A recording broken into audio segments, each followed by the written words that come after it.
हिंदी में यूपीएससी की तैयारी से संबंधित प्रोग्राम्स को देखने के लिए सब्सक्राइब करें study IQ IAS Hindi.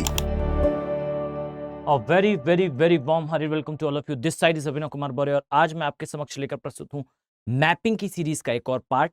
Basically इस पार्ट में हम क्या डिस्कस करने वाले हैं, तो आप सभी ने थंबनेल में देख लिया होगा कि बेसिकली हम आज हमारे नॉर्थ ईस्टर्न पार्ट के बारे में डिस्कस करेंगे। याद रखें कि इसमें हम बांग्लादेश के रिस्पेक्ट में, रिवर्स के रिस्पेक्ट में, आसपास के स्टेट की ज्योग्राफी के रिस्पेक्ट में, लेक्स के रिस्पेक्ट में, नेशनल पार्क के रिस्पेक्ट में सारा कुछ कंपाइल करके एक वीडियो में लाने का प्रयास करेंगे। याद रखें कि यूपीएससी की जो हार्ड कोर मैपिंग है, यहां पर ध्यान देने योग्य है कि यूपीएससी की मैपिंग में बहुत सारे ऐसे एस्पेक्ट आते हैं, बहुत सारे ऐसे डायमेंशंस आते हैं जो जनरली एक वीडियो में कवर कर पाना संभव नहीं होता।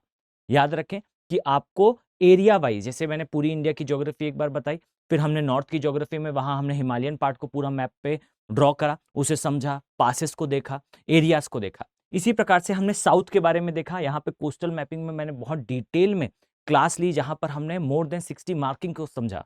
याद रखें वहां लेक्स कौन कौन सी हैं, वहां रिवर कौन कौन सी हैं, रिवर के ऊपर इंटर रिवर लिंकिंग किस प्रकार से करी गई है, किस प्रकार से कैनाल्स को ड्रॉ करा गया है, इन सभी के बारे में हमने डिटेल में देखा। साथ में हमने तटीय क्षेत्रों में कौन से जीव मिलते हैं, इस तक को कवर करा है। याद रखें कि ये एक्चुअल यूपीएससी मैपिंग होती है, जहां पर आपको चीजों को डिटेल में देखना होता है। आई होप आपको चीजें समझ में आ रही हैं। आई होप आप लोग इसके नोट्स बना रहे होंगे। मेरे टेलीग्राम चैनल अभिनव बोहरे ज्योग्राफी से आप इसे डाउनलोड कर लें, इसे एक बार हाथ से ड्रॉ करें। क्लियर?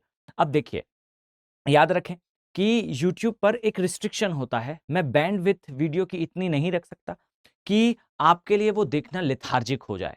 क्लियर? तो कोशिश करें कि आप लोग चीजों को सीक्वेंस वाइज, मैंने प्लेलिस्ट में जो है वो मेंशन करा रखा है, आप सीक्वेंस वाइज उन चीजों को अपने माइंड पर सेटल डाउन कर लें। इसके अलावा याद रखें कि मेरी आप सभी से एक जेन्युइन रिक्वेस्ट है, एक जेन्युइन एडवाइस है कि ये जो P2I बैचेस स्टार्ट हो रहे हैं, याद रखिए कि इन बैचेस में एडमिशन की अब डेट जो है वो नजदीक आ चुकी है। ये क्लोजिंग डेट है और ये याद रखें कि 30 सितंबर को ये जो बैच है P2I 2024 को जो फोकस करता है, ये क्लोज होने वाला है। अब यहां ध्यान रखें कि मैंने इसकी ओरिएंटेशन क्लास ली थी। मैंने प्रीवियस 2 या 3 वीडियो में अपने एक्सपीरियंसेस भी आपके साथ शेयर करें। याद रखें, इन नटशेल अगर मैं आपको बताऊं तो एक्सप्लेनेशन के टाइम पर मुझे खुद में फील हुआ, जो रियलिटी में आपके लिए वर्क करेगा, कि आपको डेली लाइव क्लास मिलेगी। लाइव क्लास में मैंने आपको बताया कि आप हैंड रेस के ऑप्शन के थ्रू ऑडियो और वीडियो में लाइव क्लास में अपने टीचर से जो है वो इंटरेक्शन कर सकते हैं। साथ ही अगर आपको क्लास को रिकॉर्डेड फॉर्म में देखना है तो आपके लिए क्लास अवेलेबल होगी, आप उसे दूसरी से तीसरी बार भी देख सकते हैं। इसी प्रकार से याद रखें कि आपको एक मेंटोर मिलेगा। मान लेते हैं कि 1 मिनट के लिए कि मैं जो है आपका मेंटर हूं, तो आप अपने मेंटोर के साथ 1-to-1 24/7 डिस्कशन कर सकते हैं। आप उनके साथ ऑडियो वीडियो में बात करके अपने डाउट्स को क्लियर कर पाएंगे। तो ये सारी सुविधाएं आपको ऑफलाइन के कंपैरिजन में बहुत ज्यादा बेनिफिट देने वाली है। कोशिश करें कि इस क्लोजिंग डेट से पहले आप सितंबर वाले बैच में पार्ट बन जाएं। रियलिटी क्या है कि 2024 के एग्जाम को अगर आपको किल करना है, टारगेट करना है, तो आपको अभी से प्रिपरेशन को सीरियसली लेना होगा। टॉपिक्स को खुद सर्च करके यूट्यूब से पढ़ना थोड़ा लेथार्जिक होता है। याद रखें, इसमें बहुत सारी चीजें छूट जाती हैं। कोशिश करें कि अपने जर्नी को प्रोफेशनल मैनर से प्ले करें। बहुत बड़ा कोई कॉस्ट नहीं है। याद रखें कि अगर आप रियलिटी में यूपीएससी क्रैक करना चाहते हैं तो ये कॉस्ट नॉमिनल कॉस्ट है। याद रखें कि अगर आप एक्चुअल किसी इंस्टीट्यूट में ऑफलाइन में जाकर इसे पता करेंगे तो आपको इसके आगे एक अंक और दिखाई देगा। फाइन, तो ये जो कॉस्ट होगी ये कई गुना बढ़ जाएगी और उससे अच्छी क्वालिटी, उससे अच्छे ऑप्शंस आपके पास अवेलेबल होंगे। सारे टीचर्स को आप देख पा रहे हैं, समझ पा रहे हैं कि वो किस प्रकार से आपको इन डेप्थ एनालिसिस के फॉर्म में चीजों को क्लियर करते हैं। अब वही टीचर आपको जब 3 आवर की क्लास में डेली मिलेंगे, एक एक सब्जेक्ट को सीक्वेंस वाइज समझाया जाएगा। और अगर आपका प्री क्वालिफाई होता है तो याद रखिए मेंस में स्पेशल प्रोग्राम है, जहां पर आपको बुलाकर रहवासी कार्यक्रम के तहत बिना किसी खर्चे पर स्टडी IQ अपने एरिया में आपकी प्रिपरेशन ऑफलाइन मोड पर कराएगा। 4 महीने तक आपको आपके टीचर्स ऑफलाइन मोड पर पढ़ाएंगे। अब इसे समझिए कि ये गोल्डन अपॉर्चुनिटी है उनके लिए जो 2024 को टारगेट कर रहे हैं। और यहां पर याद रखने योग्य बात यह है कि ये जो कॉस्ट है अब इससे मिनिमम आपको कहीं देखने को नहीं मिलेगी। फाइन, 2699 इस कॉस्ट पर आप इसे प्रिवेल करें और कोशिश करें कि जल्दी से जल्दी इसका पार्ट बने, बिकॉज ये बैच स्टार्ट हो चुका है। अगर आप और डिले करेंगे तो आपके लिए चीजें टफ होती जाएंगी। अभी ही स्टार्ट हुआ है, मैंने ओरिएंटेशन लिया है और आगे हम इसमें कंटिन्यू करेंगे। तीनों माध्यम में उपलब्ध है, हिंदी, इंग्लिश और इंग्लिश। क्लियर? चलिए अब हम स्टार्ट करते हैं। तो ध्यान से देखिए, याद रखें आज की इस क्लास में बेसिकली हम क्या देखने वाले हैं, तो हम अपने नॉर्थ ईस्टर्न एरिया की मैपिंग को देखेंगे, इसे रियल टाइम पे प्लॉट करेंगे। और याद रखें कि ये प्लॉटिंग आपके लिए एसेंशियल इसलिए भी हो जाती है क्योंकि नॉर्थ ईस्टर्न पार्ट पे यूपीएससी को खासा इंटरेस्ट है। यहां ध्यान देने योग्य है कि नॉर्थ ईस्ट से रिलेटेड प्रश्न बीते कुछ वर्षों में बढ़े हैं। अभी मणिपुर के चैप्टर पे मैंने इसकी एक छोटी सी मैपिंग कराई थी, उसको बहुत ज्यादा एनलार्ज करने की आवश्यकता है। अब हमने मणिपुर की पूरी ज्योग्राफी देखी थी, वहां मैंने ट्राइब्स के बारे में बताया था, जैसे एक मिताई ट्राइब थी, ऐसे एक कुकी ट्राइब थी, वहां मैंने साना माहिज्म रिलीजन के बारे में बताया था, इसी प्रकार से एनिमिज्म रिलीजन के बारे में बताया था और कुछ इस प्रकार का डिस्कशन हमारा रहा था, पर वो सेंट्रिक था किसके? मणिपुर के। अब आज की इस क्लास में हम इसे एक नए फॉर्म में देखेंगे और डिटेल्ड फॉर्म में देखेंगे, कंप्लीट मैनर में देखेंगे। क्लियर? तो चलिए इसकी प्लॉटिंग स्टार्ट करते हैं। जस्ट अ सेकेंड, मैं एक बार आउटलाइन ड्रॉ कर लूं। याद रखें ये हमारा सिक्किम वाला पोर्शन है। इसी प्रकार से आप चलते हुए आएंगे तो आपको ये हमारा नॉर्थ ईस्टर्न पार्ट दिखाई देगा। इस प्रकार से अगर हम ड्रॉ करना स्टार्ट करें तो आपको दिखाई देगा ये कुछ बनकर रेडी है हमारा नॉर्थ ईस्टर्न पार्ट। और यहाँ याद रखें कि आपको बहुत सारी चीजें प्लॉट करनी होंगी। क्लियर? तो थोड़ा सा इसे मैं एडजस्ट कर दूं जिससे आप इसे थोड़ा बेहतर तरीके से समझ पाए। क्लियर? अब ध्यान से देखिए, याद रखें कि इस एरिया में आपको इस प्लेस पे बांग्लादेश दिखाई देगा। याद रखें ये वाले पोर्शन में हमारे नॉर्थ ईस्ट के राज्य हैं। कौन कौन से राज्य आते हैं ये मैंने पहले डिस्कस कर रखा है, तो अगर आपने नहीं देखा हो तो आप उस चैप्टर में जाकर उस चीज को देख सकते हैं। हम एक आउटलाइन ड्रॉ करेंगे स्टेट्स की, बिकॉज हमें रिक्वायरमेंट होगी स्टेट्स की बॉर्डर की। क्लियर? तो यहां ध्यान से देखिए, याद रखें ये जो पोर्शन आपको दिखाई दे रहा है ये है बेसिकली अरुणाचल प्रदेश वाला पार्ट। क्लियर?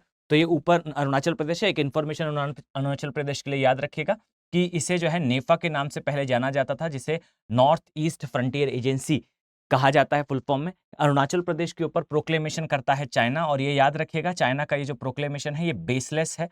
चाइना ये मानता है कि ये सदर्न पार्ट ऑफ तिब्बत है, यानी कि तिब्बत का दक्षिणी भाग है। ऐसा कुछ भी नहीं है, ये भारत का जो है एक अभिन्न अंग है। याद रखें अरुणाचल प्रदेश के नीचे नागालैंड, नागालैंड के नीचे मणिपुर और मणिपुर के नीचे मिजोरम। कुछ इस प्रकार से मैं इसे रीएडजस्ट कर रहा हूं, ध्यान से देखिएगा।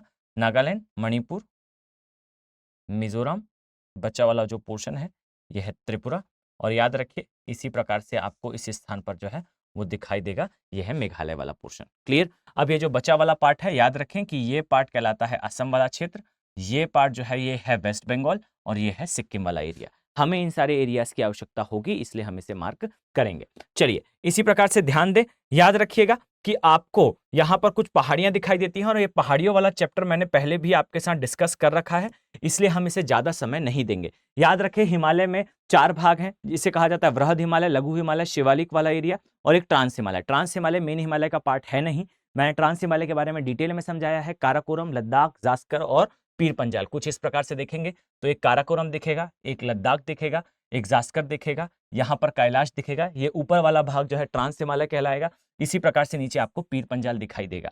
याद रखें कि इंडिया के मैप पर मैंने इसे डिटेल में प्लॉट करके आपको एक्सप्लेनेशन दिया था। काराकोरम, लद्दाख, जास्कर, पीर पंजाल, कैलाश, यहाँ धौलागिरी, फिर इस प्रकार से जो है कंटिन्यू जाता है। हिमालय के 4 भाग हैं, याद रखें। एक है ट्रांस हिमालय, फिर है वृहद हिमालय, फिर लघु हिमालय और फिर है शिवालिक वाला एरिया। यहां ध्यान देने योग्य है बच्चों, याद रखिएगा कि शिवालिक वाले एरिया के लिए कहा जाता है कि शिवालिक पर्वत श्रेणी है, पर याद रखिए शिवालिक पर्वत श्रेणी नहीं, अपितु a tabled top bed of rocks. ये प्रॉपर लाइन यूज होती है एनसीईआरटी में भी, यानी कि यह चट्टानों से बना हुआ एक क्षेत्र है। और इन चट्टानों को कौन लाती है, तो याद रखिएगा इन्हें लाती है नदियां। क्लियर? तो नदियों के द्वारा लाई गई चट्टानों से निर्मित एक बेड है शिवालिक। यहां ज्यादा पर्वत नहीं है। याद रखें जम्मू हिल्स आती है इसमें, और जम्मू हिल्स जम्मू कश्मीर में भी और हिमाचल प्रदेश में है। डायमेंशन याद रखिएगा। इसी प्रकार से इसकी 4 पहाड़ियां आपको देखने को मिलती हैं अरुणाचल प्रदेश वाले पार्ट में, और ये मैंने पहले भी आपको समझा रखा है। तो ध्यान से देखें, इन पहाड़ियों को हम मार्क करेंगे, ज्यादा डिटेल में नहीं जाएंगे। रीजन क्या है कि मैंने इसे पहले भी कवर कर रखा है। ये एक पहाड़ी दिखाई देंगी, इसे बोलते हैं डाफला। इसी प्रकार से यहाँ आपको कुछ पहाड़ियाँ दिखाई देंगी, याद रखिए इसे कहा जाता है मिरी। और ये भी याद रखिएगा ये यहाँ की ट्राइब्स के नाम है। क्लियर? तो डाफला, मिरी।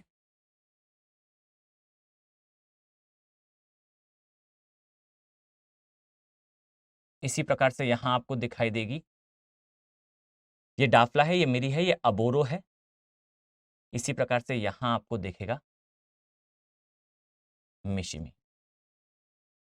तो ये 4 पहाड़ियाँ हैं, इनका क्रम याद रखिएगा। ये कहाँ से स्टार्ट होती हैं? आपने नेमिंग देखी डाफला, मिरी, अबोरो, मिशिमी। ये स्टार्ट होती है फ्रॉम वेस्ट, जाती है ईस्ट के डायरेक्शन में। आप इसे नॉर्थ टू साउथ भी याद कर सकते हैं। यूपीएससी जब भी पूछेगा आपको इसके बारे में पता होना आवश्यक है। इसके अलावा याद रखें, इसी प्रकार से आपको जो है यहाँ कुछ पहाड़ियाँ दिखाई देंगी और याद रखिए ये पहाड़ियाँ भी काफ़ी इंपॉर्टेंट हो जाती हैं। रीज़न क्या है? ये हमारे मॉनसून के लिए काफ़ी इंपॉर्टेंट है। इसे क्या कहा जाता है? तो आई थिंक आप सभी को ध्यान आ रहा होगा। इसे बेसिकली कहते हैं गारो, खासी, जैंतिया, बराइल, मिकिर और रेंगमा। याद रखें ये आगे तक जाती है। मिकिर रेंगमा असम के अंदर तक प्रवेश करती है। बराइल, मिकिर रेंगमा ये कार्बी एंग्लोंग प्लेट्यू में आती है। मैंने प्लेट्यू वाले पार्ट में इसे कराया है। क्लियर? तो ये एक ब्रॉडर सेंस में यहाँ की पहाड़ियां क्लियर है। अब यहाँ ध्यान दें, याद रखिए मैं इस स्थान पर अगर एक स्मॉल से मैप के थ्रू आपको समझाऊं तो ध्यान दीजिएगा। ये है हमारा उत्तर भारत का क्षेत्र। याद रखिए ये नेपाल वाला भाग है, ये सिक्किम वाला भाग है। और मैं पहले भी इस बारे में डिटेल में क्लास में समझा चुका हूं कि आप पाएंगे, यहां ध्यान दें, आप पाएंगे कि हिमालय की कुछ श्रेणियां इस प्रकार से आपको दिखाई देती हैं। जस्ट अ सेकेंड, ये काराकोरम, लद्दाख, जास्कर जो हमने अभी देखा, ये कैलाश वाला भाग, ये पीर पंजाल। क्लियर हो गया? अब इससे आगे जाओगे तो फिर पीर पंजाल जो है लघु हिमालय का पार्ट है। यहां फिर आपको दिखाई देगा धौलाधार। इसके अलावा फिर मसूरी, मसूरी को कई बार जो है नाग टिब्बा के नाम से भी जाना जाता है। यहां पर आपको दिखाई देगा महाभारत श्रेणी, जो कहां आती है? नेपाल वाले पोर्शन में। अब याद रखिए शिवालिक वाला जो पोर्शन है फिर वो आपको नीचे दिखाई देगा और इसमें आपको दिखाई देगा Jammu hills. Jammu hills continuation में आगे आएंगी। इसी प्रकार से आपको फिर कुमाऊं हिमालय, गढ़वाल हिमालय वाला क्षेत्र दिखेगा। यहां से आगे जाएंगे तो ये बेल्ट यहां कंटिन्यू होती है और इस स्थान पर आपको दिखती हैं ये 4 पहाड़ियां। क्लियर? अब इस डायमेंशन को समझिए कि यहां भी आपको हिमालय का विस्तार देखने को मिलता है। और जस्ट अ सेकेंड, और याद रखिए ये जो विस्तार है इसे हम कहते हैं पूर्वांचल हिल्स। क्लियर? इसे कहा जाता है पूर्वांचल हिल या पूर्वांचल पर्वत श्रेणी। क्लियर? अब यहां याद रखिए कि Rockies, Andes, great dividing range, इनकी मैक्सिमम जो ऊंचाई है, इनकी सबसे उच्चतम चोटी की जो ऊंचाई है, हाईएस्ट पीक की जो हाइट है, वो हाइट है बेसिकली लेस देन 6000 मीटर। याद रखें कुछ इसके एक्सेप्शंस हैं, परंतु सामान्यतः जिनकी हाईएस्ट पीक की ऊंचाई भी जो है 6000 मीटर से ऊपर नहीं जाती। यहां याद रखने योग्य बात है कि हिमालय की औसत ऊंचाई, वृहद हिमालय की औसत ऊंचाई 6000 मीटर है। और यह भी याद रखिएगा कि विश्व की 20 सबसे ऊंची चोटियां वृहद हिमालय में दिखाई देती हैं। परंतु यह कहा जाता है कि हिमालय सबसे लंबी पर्वत श्रेणी नहीं है, ऊंची पर्वत श्रेणी है, परंतु यह स्टेटमेंट रॉन्ग है। याद रखिएगा हिमालय की लंबाई को नापा जाता है, जैसा मैंने पहले आपको बताया। यहां पर है नंगा पर्वत माउंटेन और यहां पर आपको दिखाई देगा एक और पर्वत जिसे कहा जाता है नामचा बरुआ। इसके बीच में हिमालय की लंबाई को नापा जाता है, परंतु हिमालय की लंबाई जो है यहां पूर्वांचल में भी है, जिसे पूर्वांचल पर्वत श्रेणी कहते हैं। इसी प्रकार से आपको नीचे यहां म्यांमार में भी दिखता है, इसे अराकान योमा कहते हैं। और इसी का कंटिन्यूएशन जो है आगे अंडमान निकोबार द्वीप समूह में भी आता है। ये मैं डिस्कस कर चुका हूं। अब इन पहाड़ियों के बारे में हम थोड़ा डिटेल में देखेंगे, इससे नदियों को देखेंगे, इसके अंदर के भाग को देखेंगे। तो आई थिंक आपको क्लियर हो चुका होगा। इसमें आप छोटा सा पार्ट ये ऐड कर सकते हैं कि ये वाला जो पोर्शन है ये कहलाता है ग्रेट इंडियन प्लेन, अर्थात उत्तर का विशाल मैदान। और याद रखिए इस उत्तर के विशाल मैदान को आप इस प्रकार से डिवाइड कर सकते हैं कि एक क्षेत्र यहां आता है जिसे ब्रह्मपुत्र का मैदान कहते हैं। इसी प्रकार से एक क्षेत्र यहां आएगा जिसे बेसिकली सिंधु का मैदान कहते हैं। ये गंगा का मैदान है। मैंने डिटेल में बताया है कि गंगा की सहायक नदियां जैसे रामगंगा, गोमती, घाघर, गंडक, कोसी, महानंदा तथा यमुना के साइड से चंबल, सिंध, केन, बेतवा तथा सोन प्रायद्वीप भी भारत से डायरेक्टली जाकर गंगा से पटना में मिलती है। ये पोर्शन हम इतना कवर कर चुके हैं। इसे आप अपने माइंड पर सेटल डाउन रखिए ताकि हमें इस वाले पोर्शन में किसी भी प्रकार की कोई समस्या ना हो। चलिए हम आगे देखते हैं। याद रखें कि आपको इस पोर्शन में जो हिल्स मैंने अभी बताई उससे प्लॉट करने की आवश्यकता है। यहां पर मैंने जैसा आपको बताया, याद रखें यहां आपको दिखेगी अरुणाचल प्रदेश में आपको कुछ हिल्स दिखती हैं। इन हिल्स को कहा जाता है बेसिकली पटकाई बूम की पहाड़ियां। इसी प्रकार से आप नीचे आएंगे तो याद रखिए यहां आपको दिखाई देगी नागालैंड, नागालैंड में नागा हिल्स मिलेंगी आपको। इसी प्रकार से याद रखिएगा मणिपुर में, नागालैंड के नीचे आता है मणिपुर, मणिपुर में आपको मणिपुर हिल्स मिलेंगी या मणि हिल्स मिलेंगी। इसी प्रकार से आप नीचे आएंगे तो मिजोरम, मिजोरम में आपको मिजो हिल्स, कई बार इसे लूसाई हिल्स के नाम से भी जाना जाता है। कुछ बच्चों को जो है कंफ्यूजन होता है कि मिजो हिल्स अलग है, लूसाई अलग है। आप अलग भी मान लें तो भी और एक भी मान लें तो भी आपके प्रश्न कभी गलत नहीं होंगे, तो इससे अपने माइंड को थोड़ा सा फ्री रखिएगा। क्लियर? यहां पर आपको लूसाई हिल्स दिखेंगी। क्लियर? तो यहां याद रखें ये पर्वतों का क्रम है। मैं एक बार रिपीट कर दूं तो यहां पटकाई बूम, नागा, मणि, मिजो। क्लियर? अब ये जो बचा हुआ क्षेत्र है ये कहलाता है यहां का मैदानी भाग। क्लियर? तो इस साइड की मैपिंग चूंकि मैं पहले थोड़ी सी करा चुका हूं, इसलिए थोड़ा सा हम इसे रुक कर देखेंगे जरूर, कंप्लीट जरूर करेंगे, बट थोड़ा सा इसके लेटर पोर्शन में पहले हम इस क्षेत्र की मैपिंग को कंप्लीट करेंगे। क्लियर? यहां याद रखने योग्य बात होगी, ध्यान दें कि आपको इस क्षेत्र में कुछ पहाड़ियां दिखाई देती हैं। क्लियर? यहां पर आपको वृहद हिमालय दिखता है, और यह याद रखिएगा कि यहां पर हिमालय में स्थित, भारत में स्थित हिमालय की सबसे ऊंची चोटी आपको दिखाई देगी। क्लियर? और यह भी याद रखिएगा कि यहां 3 डायमेंशन बनते हैं। मैं अभी रिपीट करने वाला हूं तीनों डायमेंशन को, तो बहुत ध्यान से देखिएगा। याद रखें कि हिमालय की सबसे ऊंची चोटी माउंट एवरेस्ट है जो नेपाल में आती है, पहला डायमेंशन। दूसरा डायमेंशन याद रखिएगा कि हिमालय की भारत में स्थित सबसे ऊंची चोटी कौन सी है, तो एक कंचनजंगा है। प्रश्न सारे समान दिखते हैं, याद रखिए, लेकिन उत्तर अलग हैं।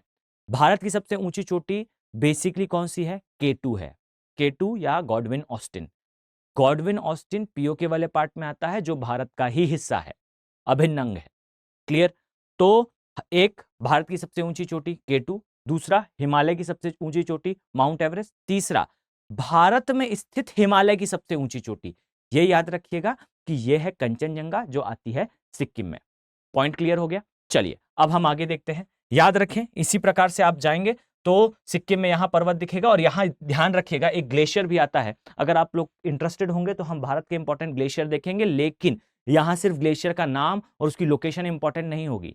अगर मैं उदाहरण के लिए कहूं तो सियाचिन ग्लेशियर अगर हमने देखा तो सियाचिन ग्लेशियर वर्ल्ड का हाईएस्ट एल्टीट्यूड वॉरफेयर एरिया है, विश्व का सबसे ऊंचा स्थित जंग का क्षेत्र है। ये ईगल्स आई व्यू देता है बेसिकली अक्साई चिन वाले पार्ट में और पीओके वाले पार्ट में। ये काराकोरम पास को ब्लॉक करने के लिए यूज होता है, जो ट्राई जंक्शन में आता है इंडिया, पाकिस्तान और चाइना के। ये वो पाथ है जिससे चाइना जो है CPEC, China Pakistan economic corridor construct कर रहा है। यहां पर याद रखिए भारत ने 1983 के आसपास, अगर मैं रॉन्ग नहीं हूं तो 84 के आसपास जो है मेघदूत ऑपरेशन चलाया था अंडर द लीडरशिप ऑफ वीर बहादुर सिंह बाना, जहां पर बाना पोस्ट का निर्माण करा गया और हमने IB की रिपोर्ट के बेसिस पे इसे कैप्चर करा था। ये IB के सबसे बड़े स्ट्रेटेजिक विंस में से एक माना जाता है। इस प्रकार से हम डिटेल में डिस्कशन करेंगे अगर कोई ग्लेशियर देखते हैं तो, और जो UPSC पॉइंट ऑफ व्यू से सुपर इंपॉर्टेंट है। तो यहां पर याद रखिएगा एक ग्लेशियर का नाम मैं बताना चाहता हूं, यहां पर स्थित है जेमू ग्लेशियर। जेमू ग्लेशियर सिक्किम में आता है, यह वृहद हिमालय का हिस्सा है। क्लियर? चलिए अब इसी प्रकार से याद रखिए आपको इस स्थान पर यहां पर देखने को मिलता है बेसिकली भूटान। अब याद रखिए मेरा अभी फोकस भूटान पर नहीं है, इसलिए मैं बहुत ज्यादा भूटान के बारे में आपसे डिस्कशन नहीं करने वाला, परंतु यहां याद रखने योग्य एक डायमेंशन है कि भूटान का अधिकांश भाग जो है वो पर्वतीय क्षेत्र के अंतर्गत आता है। यानी कि भूटान के लिए एक तो वर्ड यूज होता है कि ये पहाड़ों पर स्थित देश है, पहली चीज। दूसरी चीज याद रखिएगा इसका जो रिमेनिंग पार्ट है, जस्ट अ सेकेंड, याद रखें इसका जो रिमेनिंग पार्ट आपको यहां दिख रहा है, याद रखिएगा ये क्षेत्र फॉरेस्टेड है। या तो ये भूटान वाला भाग पूरी तरह से पहाड़ी है, और जहां पर थोड़ा बहुत पहाड़ नहीं है वहां फिर आपको दिखाई देगा कि यहां पर पर्वतों का विस्तार है। भूटान के लिए इस बात को ध्यान रखिएगा कि इसे लैंड ऑफ थंडर बोल्ट कहा जाता है, पहली चीज। दूसरी चीज ये भी याद रखिएगा कि भूटान जो है कार्बन न्यूट्रल देश है। अगर मैं इस पर एक क्लास लूं तो 4 से 5 घंटे केवल इस बात पर डिस्कशन होगा कि कार्बन न्यूट्रल का मतलब क्या होता है। 1991 से 1991 से अभी तक भारत सरकार हर दूसरे तीसरे साल ये बात बोलती है कि हम कार्बन न्यूट्रल बनेंगे, अर्थात जितनी कार्बन डाइऑक्साइड हम निकालेंगे उतनी हम जो है जितनी उत्सर्जित करेंगे उतनी अवशोषित करेंगे, पेड़ लगाएंगे या फिर कुछ ऐसे इंटरवेंशंस करेंगे जिसे हम कई बार जो है वो कार्बन इंजीनियरिंग के नाम से जानते हैं, कई बार जियो इंजीनियरिंग के नाम से जानते हैं, जिसमें बायोचार बरियल आता है। इस प्रकार के डायमेंशंस के थ्रू हम कार्बन को कैप्चर करेंगे। आर्टिफिशियली कार्बन को कैप्चर करना कार्बन सिक्वेस्ट्रेशन कहलाता है, कार्बन का अवशोषण कहलाता है। क्लियर? तो इस चीज को याद रखें कि ये सारी चीजें भारत प्रोक्लेम करता है, पर भारत ऐसा कभी करने नहीं वाला। ये याद रखिए कि भारत के लिए ये इसेंशियल हो जाएगा कि भारत फर्नेस में डाले कोयला, भट्टी में कोयला डाले, कोयले से लोहा इस्पात को जो है वो पिघलाए, पिघला कर लोहे को निकाले और उससे जो है मशीनरी का निर्माण करे। ये भारत के लिए इसेंशियल है। अगर कोई भी देश विकसित से विकासशील से विकसित बनना चाहता है तो वहां ये डायमेंशन इंपॉर्टेंट हो जाते हैं। तो भारत के लिए बहुत ज्यादा अफोर्डेबल नहीं है, परंतु याद रखें कि हमें इस बात का ध्यान रखना पड़ता है कि हमारे पास जो संसाधन है उसका बेस्ट यूटिलाइजेशन के लिए हमें बाहर से सपोर्ट की आवश्यकता है। तो हम बार बार ये प्रोक्लेम करते हैं कि हम कार्बन न्यूट्रल बनने की दिशा में आगे बढ़ रहे हैं, भले ही उसके बाद हम अपना कार्बन उत्सर्जन बढ़ा लें। क्लियर? लेकिन यहां पर भूटान जैसा देश एक अच्छा एग्जांपल है। याद रखिएगा कि भूटान जो है एक्चुअल में कार्बन न्यूट्रल देश बनने की कैटेगरी में आ चुका है, यानी कि जितनी कार्बन डाइऑक्साइड भूटान निकालता है उतनी कार्बन डाइऑक्साइड भूटान जो है वो अपने इंटरवेंशंस के थ्रू, फॉरेस्ट के थ्रू या फिर कोई और प्रोजेक्ट के थ्रू पूरी तरह से कैप्चर कर लेता है। क्लियर? चलिए, अब दूसरी चीज याद रखिएगा। अब ये जो पोर्शन बचा है यहां पर हम देखने वाले हैं बांग्लादेश के बारे में। अब यहां आपके पूरे कंसंट्रेशन की आवश्यकता होगी। ध्यान दें, अब मैं यहां ड्रॉ करने वाला हूं एक नदी जिसे कहा जाता है ब्रह्मपुत्र नदी। याद रखिए कि ब्रह्मपुत्र नदी के बारे में थोड़ा सा डिस्कशन मैंने पहले करा था। आज की इस क्लास में हम प्रॉपरली ब्रह्मपुत्र को कवर करेंगे, but as a not point of view of a river. हम केवल एक नदी के तौर पर तो नहीं, अपितु इसे एक डिटेल्ड मैनर में देखने वाले हैं। ध्यान से देखिए कि ब्रह्मपुत्र नदी यहां पर मेघालय के नीचे से आती हुई दिख रही है, पर यथार्थता यह है कि आती ऊपर से है, इसलिए थोड़ा सा मैं इसे रीएडजस्ट करना चाहूंगा। ध्यान से देखिए, जस्ट अ सेकेंड, हम इसे फिर से प्लॉट करेंगे। और मेरा उद्देश्य रियल टाइम पे ड्रॉ करने का इसलिए भी है, याद रखें कि अगर आपने इसकी प्लॉटिंग को एक बार समझ लिया, इसे एक बार इस प्रकार से देख लिया कि रिवर एक्चुअली में कहां से आती है, तो फिर आपके लिए चीजों को ड्रॉ करना, उसे मैनेज करना ये काफी हद तक इजी होता जाएगा। अब मैं ब्रह्मपुत्र के लिए बहुत सारे डायमेंशन आपके साथ डिस्कस करूंगा। यहां याद रखिए कि ब्रह्मपुत्र नदी को जो है कंक्रीट ब्रेकिंग रिवर कहा जाता है। कई स्थानों पर ब्रह्मपुत्र आपको जो है एंडलेस दिखाई देगी, यानी कि ब्रह्मपुत्र के किनारे अगर आप बैठते हैं, अगर आप जाते हैं तो आपको ऐसा लगेगा कि आप किसी सागर के किनारे जो है आ चुके हैं। कई जगह इसकी चौड़ाई जो है वो 5 से 6 किलोमीटर तक हो जाती है। और याद रखिए कि ब्रह्मपुत्र के ऊपर किसी भी प्रकार का डैम बनाना नियर टू इम्पॉसिबल हो जाता है, लगभग असंभव हो जाता है अगर वहां कोई पर्वत ना स्थित हो। याद रखिए कि ब्रह्मपुत्र नदी में डैम बनाने के लिए आपको 2 पर्वतों की आवश्यकता होगी। और एक बार ब्रह्मपुत्र नदी मैदान पर आ जाए तो याद रखिएगा ये इस प्रकार से मैदान में आने के पश्चात अपनी कई धाराओं में विभाजित हो जाती है, जिसे कहा जाता है ब्रह्मपुत्र के चैनल्स। और याद रखिए कि ब्रह्मपुत्र पर क्यों डैम बनाना असंभव जैसा हो जाता है, रीजन ये होता है कि जब ये अपने कंटेनिंग करंट्स में अर्थात अपनी धाराओं में विभाजित हो जाती है, उस समय ब्रह्मपुत्र का जल कब किस धारा से कितना निकलेगा ये कोई प्रिडिक्ट नहीं कर सकता, ये कोई नहीं बता सकता। और याद रखिए चूंकि इसे कोई नहीं बता सकता, तो आपने मान लीजिए यहां किसी कैपेसिटी से डैम बना दिया, तो ब्रह्मपुत्र ऐसा करेगी कि किसी दिन पूरी ब्रह्मपुत्र एक ही चैनल नंबर 3 से निकल जाएगी और निकलने के पश्चात पूरा डैम ब्रेक कर देगी। क्लियर? तो ब्रह्मपुत्र पर जब वो मैदानी क्षेत्र में आ जाए तो डैम बनाना एक बड़ा चैलेंज है, पर भारत सरकार यहां डैम बनाती है और बनाने में सक्सेसफुल भी रही है। इसी प्रकार से चाइना यहां पर 4 डैम बनाता है। अब मेरा आपसे एक क्वेश्चन है कि बताएं अरुणाचल प्रदेश की सीमा के पास चाइना ने जो 4 डैम बनाए हैं जिससे प्रोक्लेम करा जाता है और जो वास्तविकता में यथार्थता भी है, और एस जयशंकर सर ने इस पे स्टेटमेंट भी सेवरल टाइम दिया है कि ब्रह्मपुत्र नदी को चाइना बेसिकली डाइवर्ट कर रहा है। याद रखिए हमारे जो विदेश मंत्री हैं उनका स्टेटमेंट यूएन में भी रहा है कि China is diverting the water of Brahmaputra river Brahmaputra नदी के पानी को चाइना डाइवर्ट करता है इन 4 डैम्स को यूज करके, इवन अंडरग्राउंड कैनाल्स बनाता है, यानी कि भूमिगत नहरें बनाता है और इसके थ्रू इसके पानी को दूसरे क्षेत्र में डाइवर्ट करता है। और यहां यह याद रखिए कि जियोपॉलिटिकल एंगल है कि पूरे नॉर्थ ईस्ट पर चाइना अपना प्रोक्लेम करता है। और यह भी याद रखिए कि चाइना चूंकि इस क्षेत्र में के अपना प्रोक्लेमेशन देता है, तो इस क्षेत्र में असंतोष की स्थिति पैदा करने के लिए, डिससेटिस्फेक्शन जो है वो लाने के लिए चाइना बेसिकली यहां की लाइफलाइन ब्रह्मपुत्र का पानी यूज करता है। ब्रह्मपुत्र नदी एक ऐसी नदी है जिसमें जल बहुत है, पर भारत को कभी पता नहीं चलता कि ब्रह्मपुत्र नदी पर वास्तविकता में कितना जल है। चाइना कभी ये डेटा शेयर नहीं करता। क्लियर? तो इस डायमेंशन को याद रखिएगा कि इस प्रकार से जो है इस नदी का आगमन होता है इस क्षेत्र में। अब यहां याद रखने योग्य इंफॉर्मेशन रहेगी कि ब्रह्मपुत्र नदी जब पहाड़ी क्षेत्र से आती है, तो यहां ध्यान से समझिए, ये अगर मैं कहूं कि एक पर्वत है। क्लियर?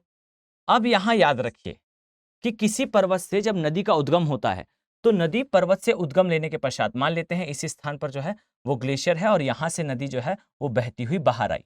तो याद रखिए चूंकि नदी पर्वत से चलती हुई नीचे आएगी, हमेशा याद रखिएगा कि नदी जब किसी पर्वत से उतरेगी नीचे तो उसका वेग होगा ज्यादा, विवेक ज्यादा होगा तो अपर्दन करने की क्षमता होगी ज्यादा, ज्यादा क्षमता होगी तो अपने साथ लाएगी अवसाद, अवसाद के साथ लाएगी चट्टाने और इन चट्टानों को इकट्ठा करती है नदी, याद रखिएगा, पहाड़ के पदीय क्षेत्र में, जिसे बेसिकली कहा जाता है फुट हिल एरिया।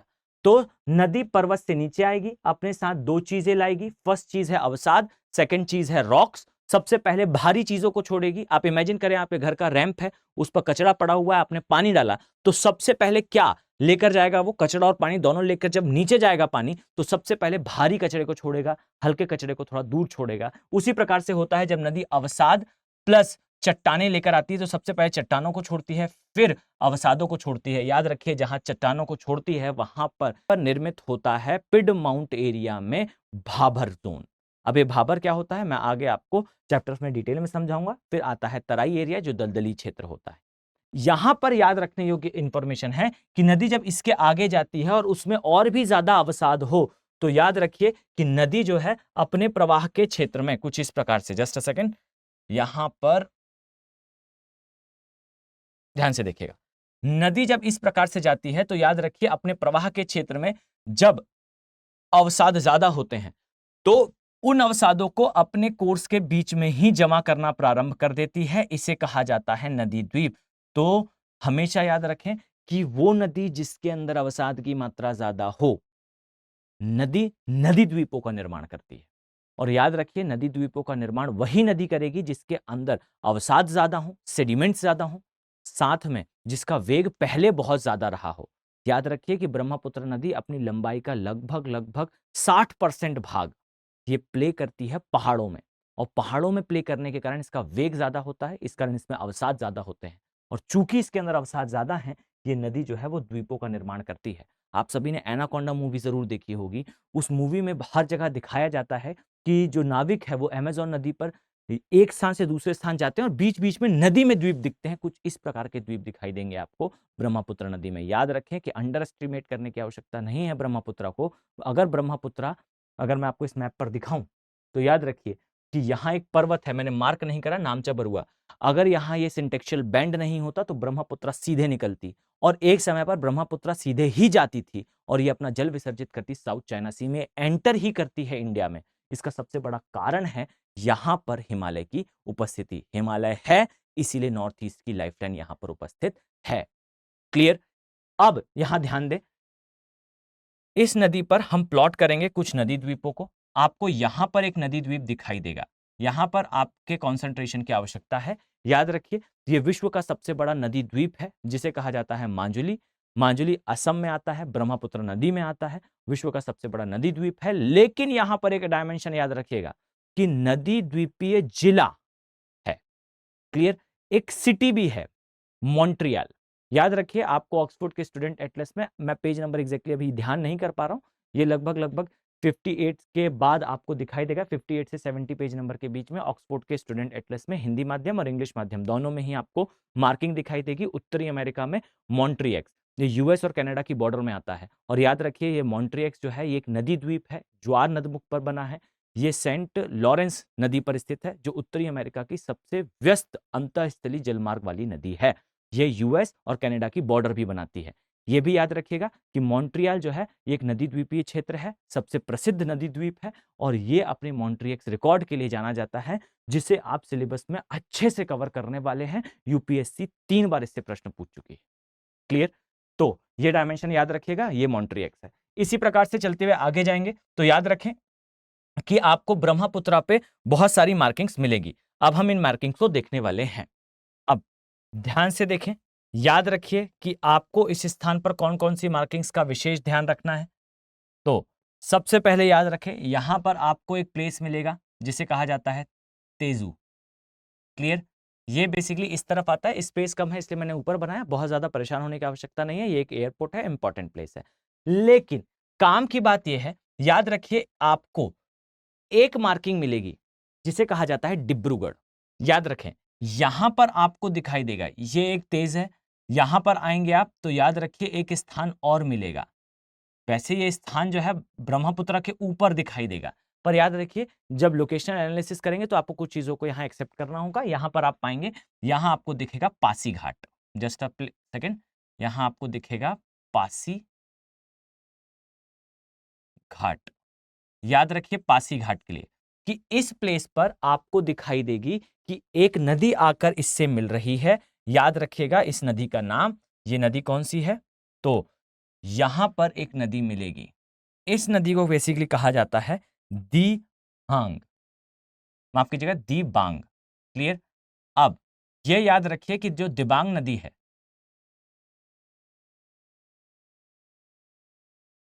ये सहायक नदी है ब्रह्मपुत्र की। और यह भी याद रखिएगा एक और नदी आती है जिसे कहा जाता है लोहित। क्लियर? तो दिबांग और लोहित आपको इस स्थान से आती हुई दिखाई देगी जो ब्रह्मपुत्र में मिलती हैं। और ब्रह्मपुत्र के लिए याद रखिएगा इसे ऊपर की दिशा में कहा जाता है सेंगपो, अर्थात चाइना वाले भाग में से सेंगपो कहा जाता है। सेंगपो के बाद ये अरुणाचल प्रदेश में आती है, जहां इसे दिहांग कहा जाता है। दिहांग और दिबांग मिलती है पासी घाट के समीप, और उसके बाद इसे ब्रह्मपुत्र कहा जाता है जो असम में जाती है। क्लियर? अब यहां याद रखिए कि इस स्थान पर आपको एक और मार्किंग मिलेगी। क्लियर? और याद रखिए इस मार्किंग को आपको इसलिए याद रखना है क्योंकि यह प्लेस है डिब्रूगढ़। और याद रखिए डिब्रूगढ़ में जो है आपको दिखाई देगा कि यहां पर अंग्रेजों ने जो है ऑयल निकालने का प्रयास करा था। तो एक डिब्रूगढ़ वाला पार्ट है। डिब्रूगढ़ से नीचे जाएंगे तो याद रखें कि आपको यहां पर मौजली मिलेगा। मैंने पहले ही आपको एक्सप्लेन करा है, यह है माजुली। इसी प्रकार से याद रखिए यहां आपको जो है एक दूसरी मार्किंग मिलेगी। इस मार्किंग को फोकस पे रखिएगा, यह है काजीरंगा नेशनल पार्क। क्लियर? तो काजीरंगा नेशनल पार्क बेसिकली कहां आता है? तो ब्रह्मपुत्र नदी पर आता है। यह है काजीरंगा।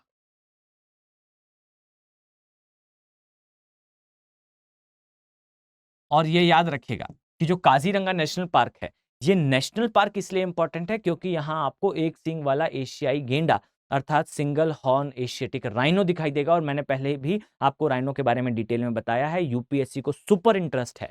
याद रखें सबसे बड़ा राइनो, सबसे बड़ा गेंडा होता है अफ्रीकन राइनो। ये डबल हॉर्न राइनो है, अर्थात 2 इसके सींग होते हैं। इसका सेकेंड डायमेंशन याद रखिएगा कि व्हाइट राइनो भी होता है, ये भी अफ्रीकन राइनो है जो आपको अफ्रीका में ही मिलेगा। इसके बाद जो दूसरा सबसे बड़ा राइनो होता है ये इंडियन राइनो होता है। और याद रखिए ये सिंगल हॉर्न है, अर्थात इसका सिर्फ एक सींग होता है। अगर मैं इस प्रकार से ड्रॉ करूं तो याद रखिए ये एक सींग वाला होता है और ये इस प्रकार से 2 सींग वाला राइनो होता है। अब इसमें एक डायमेंशन और है, याद रखिए कि एक समय पर पूरे उत्तर भारत के मैदान में ये राइनो मिलते थे, अभी के समय केवल और केवल आपको कुछ ही क्षेत्रों में मिलेंगे। इनका शिकार हुआ और इनका शिकार हुआ बेसिकली इनके सींग और इनकी स्किन के लिए। यह हार्ड लेदर का एग्जाम्पल है। क्लियर? अब ये काजीरंगा है। काजीरंगा के बाद याद रखिएगा कि यहां पर एक सहायक नदी आती है गंगा की।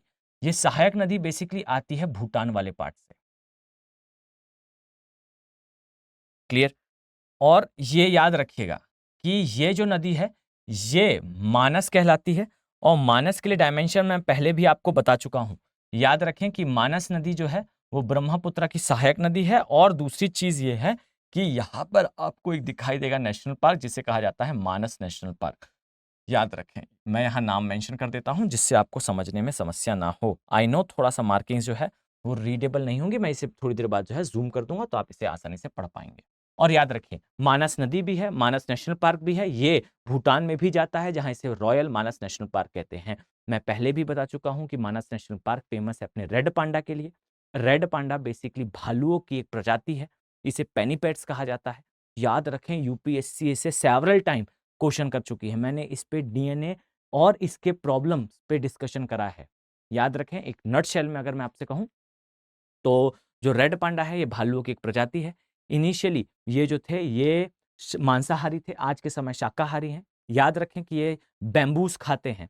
दो प्रकार के पांडा होते हैं, एक होता है ब्लैक एंड व्हाइट पांडा जिसे आप कुंफू पांडा वाली मूवी में आपने देखा होगा। ये काले सफेद कलर के होते हैं, WWF world wild life fund इसमें ये आइकॉन है। फाइन। एक समय पर बहुत ज्यादा जो है इनकी जनसंख्या कम हो गई थी। चाइना के द्वारा प्रोवाइड करे गए फंड के थ्रू ये जो पांडा हैं इनको दोबारा से री एनर्जाइज करा पाया। और याद रखें, इसमें एक बड़ा डायमेंशन ये है कि रेड पांडा की जनसंख्या लगातार कम हो रही है और इसका कारण है इनब्रीडिंग डिप्रेशन, अंतः प्रजनन की समस्या। और ये जो इनब्रीडिंग डिप्रेशन है इसका कारण है एक ही स्थान पर बार बार प्रजनन का होना। तो इससे जेनेटिक डायवर्सिटी अर्थात डीएनए में जो मॉडिफिकेशन आना चाहिए वो आना बंद हो चुका है रेड पांडा में।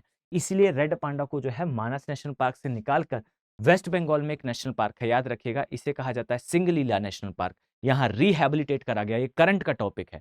और याद रखें कि सिंगलीला नेशनल पार्क जो है ये सिक्किम हिमालय वाले क्षेत्र में आता है। ये नेपाल हिमालय भूटान हिमालय को अलग करता है। सिंगलीला की हाईएस्ट पीक है, ये बेसिकली पहाड़ी क्षेत्र है, इसकी हाईएस्ट पीक है संदक काफू। संदक काफू को कहा जाता है पीक ऑफ पॉइजनस प्लांट्स अर्थात जहरीले पौधों की चोटी, क्योंकि यहां पर मिलता है कोबरा लिली नामक पौधा जो बेसिकली होता है विषैला।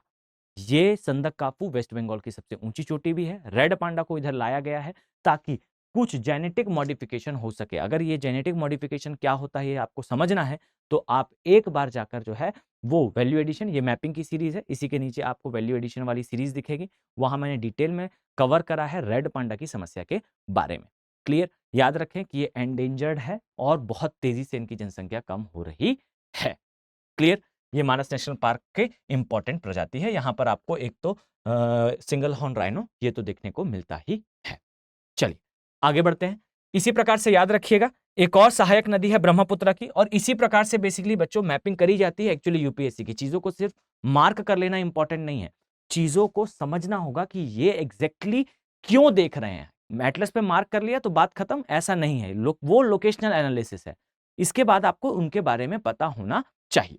चलिए आगे बढ़ते हैं। यहां ध्यान दें कि आपको एक नदी दिखाई देगी जिसे कहा जाता है तीस्ता नदी। इस प्रकार से आती है और यहां जानने योग्य इंफॉर्मेशन है। याद रखें कि जो तीस्ता नदी है, जस्ट अ सेकंड मैं इसकी मार्किंग को कंप्लीट कर दूं। याद रखें तीस्ता नदी जो है इसके बारे में कहा जाता है कि ये वास्तविकता में, और कहा क्या जाता है ये वास्तविकता भी है, कि ये नदी जो है वो गंगा की सहायक नदी थी। अगर मैं आपसे कहूं तो 1750 के आसपास तक तीस्ता को जो है वो गंगा की ही सहायक नदी माना जाता था। कारण ये था कि ये जो नदी थी आप पाएंगे कि गंगा से जाकर मिलती थी। फिर ये कैसे संभव है कि आज ये ब्रह्मपुत्र से मिलने लगी? तो हमेशा याद रखिएगा कि एक डायमेंशन होता है जिसे कहा जाता है रिवर रिजुविनेशन या नदी का जीर्णोद्धार, और एक और डायमेंशन होता है जिसे कहा जाता है रिवर कैप्चरिंग अर्थात नदी के द्वारा दूसरी नदी को पकड़ लेना, कैच कर लेना।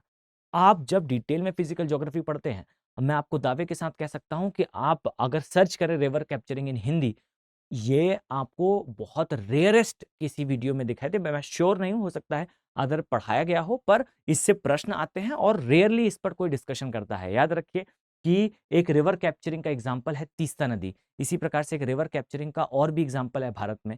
आप लोग थोड़ा सा सर्च करें, मैं अगले वीडियो में इसके बारे में डिस्कस वैसे करने वाला हूं। क्लियर। देखिए मैंने एक करंट की सीरीज स्टार्ट करी है जहां हम जियोपॉलिटिकल डायमेंशंस को और साथ में उसके कन्वेंशनल पार्ट को मैप के थ्रू और इन डेप्थ एनालिसिस के थ्रू उसे कंबाइन करके आपके समक्ष लेकर आएंगे। समझिएगा कि इन वीडियोस में करंट और कन्वेंशनल का बेस्ट कंपाइलेशन होगा जो हिंदी मीडियम में खासकर देखने को कम मिलता है।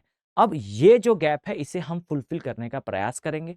डेली आपको शाम के समय मेरा एक वीडियो दिखेगा जहां पर हम कन्वेंशनल और करंट को मर्ज करके इंटरनेशनल रिलेशन, इंटरनल सिक्योरिटी और एनवायरनमेंट के डायमेंशंस को कवर करेंगे। क्लियर? तो आई होप आप उन वीडियोस को एंजॉय करेंगे। इसी प्रकार से याद रखिए कि मैंने उस सीरीज में कवर कर रखा है तीस्ता के बारे में। तो तीस्ता गंगा की सहायक नदी थी, ब्रह्मपुत्र के मार्ग बदलने के कारण तीस्ता जो है ब्रह्मपुत्र की सहायक नदी हो गई। अब इसमें ये डायमेंशन याद रखिएगा कि जो तीस्ता नदी है, जस्ट अ सेकेंड, जो तीस्ता नदी है ये मुख्यतः हमारे लिए इसलिए इंपॉर्टेंट है, एक तो ये सिक्किम हिमालय वाले क्षेत्र से आती है, दूसरा ये हमारे चिकन नेक वाले एरिया से गुजरती है, तीसरा ये याद रखिएगा कि ये बेसिकली दार्जिलिंग वाले क्षेत्र से आती है, जो दार्जिलिंग वाला क्षेत्र जो है काफी फेमस है अपने चाय के उत्पादन के लिए, वहां से ये गुजरती है। क्लियर? तो आई थिंक ये वाले डायमेंशन आपको क्लियर हो चुके होंगे। आए हम आगे इसके बारे में और देखते हैं। याद रखें आपको इस दिशा से आती हुई दिखाई देगी, जस्ट अ सेकेंड मैं इसे थोड़ा सा क्लीन कर दूं, अन्यथा की स्थिति में आपको अंडरस्टैंडिंग में थोड़ी सी प्रॉब्लम होगी। याद रखें इस दिशा से आपको आती हुई दिखाई देगी एक नदी। कौन सी है ये नदी? तो ध्यान देने योग्य है कि ये है गंगा नदी। ओके, अब यहां थोड़ा सा कंसंट्रेशन रखिएगा। याद रखें कि गंगा नदी की एक धारा, अब गंगा कितनी बड़ी है आप इस बात से अंदाज लगाइए कि गंगा नदी जो है वो दो धाराओं में विभाजित होती है। उद्गम कहां से होता है? तो उत्तराखंड के उत्तरकाशी डिस्ट्रिक्ट में गोमुख नामक स्थान से गंगोत्री ग्लेशियर से इसका उद्गम होता है। उद्गम के समीप इसे भागीरथी कहा जाता है तथा ये चलते हुए आगे आती है और हरिद्वार के समीप मैदानी भाग में प्रवेश करने के पश्चात वेस्ट बंगाल अर्थात पश्चिम बंगाल में दो भाग में विभाजित होती है। याद रखिएगा इसकी एक धारा कलकत्ता की तरफ जाती है, जहां हल्दिया बंदरगाह है जो ज्वारीय बंदरगाह है और नदी के पास बना है। इतनी बड़ी है गंगा की एक धारा हुगली कि उस पर बंदरगाह बना हुआ है। अब सोचे गंगा स्वयं में कितनी बड़ी होगी। अब गंगा की एक धारा जो है वो कलकत्ता की तरफ जाती है, जहां इसे हुगली कहा जाता है, और गंगा की एक धारा प्रवेश करती है पश्चिम बंगाल से होते हुए बांग्लादेश में। और याद रखिए गंगा नदी को बांग्लादेश में पद्मा के नाम से जाना जाता है। क्लियर? अब यहां पर इसे थोड़ा सा हम जो है एडजस्ट करते हैं, अदरवाइज स्पेस की थोड़ी सी प्रॉब्लम होगी। तो आइए यहां ध्यान दें, ये है बेसिकली हमारी गंगा नदी। रिलीजियसली काफी इंपॉर्टेंट है, कल्चरली काफी इंपॉर्टेंट है। अब याद रखें कि इसकी जो धारा निकली इस प्रकार से, ये धारा कहलाती है हुगली। और ये याद रखिएगा कि हुगली में एक दूसरी नदी अपना जल विसर्जित करती है, और ये कौन सी नदी है? तो ये है बेसिकली दामोदर नदी। क्लियर? और याद रखिए दामोदर नदी को जो है जैविक मरुस्थल कहा जाता है। ये भारत के कुछ सबसे डेंस इंडस्ट्रियल एरिया से निकलती है, इस कारण इसमें जो है वो प्रदूषक तत्वों की मात्रा अधिक है। ये है दामोदर।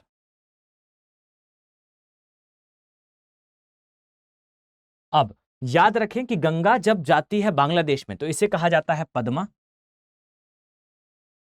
अब इसकी एक धारा और निकलती है, याद रखिए इस धारा को बेसिकली कहा जाता है, इसकी एक धारा को कहा जाता है मधुमती।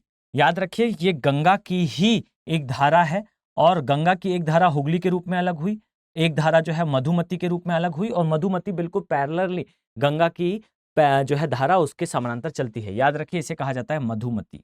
अब याद रखिए ब्रह्मपुत्र और गंगा नदी जब मिलती है तो इसका नाम सेम रहता है। ब्रह्मपुत्र का नाम यहां आकर जमुना जरूर होता है, मैं यहां नाम मेंशन कर दूं, परंतु आगे जाकर जब ये गंगा से मिलती है तो ये पद्मा हो जाती है। अब यहां पर याद रखिए एक और धारा आती है जिसे बेसिकली भारत में कहा जाता है बराक, और बराक नदी मणिपुर के पास से वैसे निकलती है। एक एक्चुअल डायग्राम नहीं है, याद रखिएगा बराक नदी का, मैं केवल और केवल इतने एरिया को कंसीडर करने के लिए इसे यहां बना रहा हूं। क्लियर? अदरवाइज बराक जो है वो लंबा कोर्स प्ले करती है, और याद रखिए यहां आकर ये मेघना हो जाती है। और ये याद रखिएगा कि मेघना नदी जैसे ही मिलती है तो बांग्लादेश में जब ये मिलती है तो नाम चेंज जरूर हो जाता है, पर यहां ध्यान देने योग्य है कि जब ये डेल्टा बनाती है तो बांग्लादेश जरूर इसे कहता है कि ये गंगा ब्रह्मपुत्र का नहीं, ये मेघना का डेल्टा है, परंतु यथार्थता ये है कि ये डेल्टा गंगा ब्रह्मपुत्र का ही है, मेघना लास्ट में आकर इससे मिली है। जस्ट अ सेकेंड मैं इस डेल्टा को फॉर्म कर दूं। यहां पर ध्यान देने योग्य है, इस प्रकार से गंगा ब्रह्मपुत्र के डेल्टा का निर्माण होता है। और ये याद रखिए कि ये जो डेल्टा है ये विश्व के सबसे बड़े डेल्टाज में से एक है। साथ ही ये याद रखिएगा कि ये डेल्टा बेसिकली अपनी सुंदरी नामक वनस्पति के लिए वैश्विक रूप से प्रसिद्ध है। ये मैंग्रोव वनस्पति का उदाहरण है। और ये भी याद रखिएगा ये जो मैंग्रोव वनस्पति है ये वनस्पति कोस्टल एरिया अर्थात तटीय क्षेत्रों में ब्रैकिश वाटर अर्थात खारे और ताजे पानी के मिक्सचर वाले एरिया में बनती है और ये काफी ज्यादा महत्वपूर्ण है जैव विविधता के लिए। यहाँ पर बायोडायवर्सिटी काफी ज्यादा हाई होती है। इसके अलावा ये प्लेस अपने रॉयल बंगाल टाइगर के लिए भी फेमस है। ये डेल्टा बनने के पश्चात इस स्थान तक आता है। क्लियर। अब इसमें कुछ मार्किंग्स आपको और भी देखनी है। जस्ट अ सेकंड, मैं थोड़ा सा इसे जो है वो छोटा करूं तो हम इसमें और भी चीजें ऐड कर पाएंगे।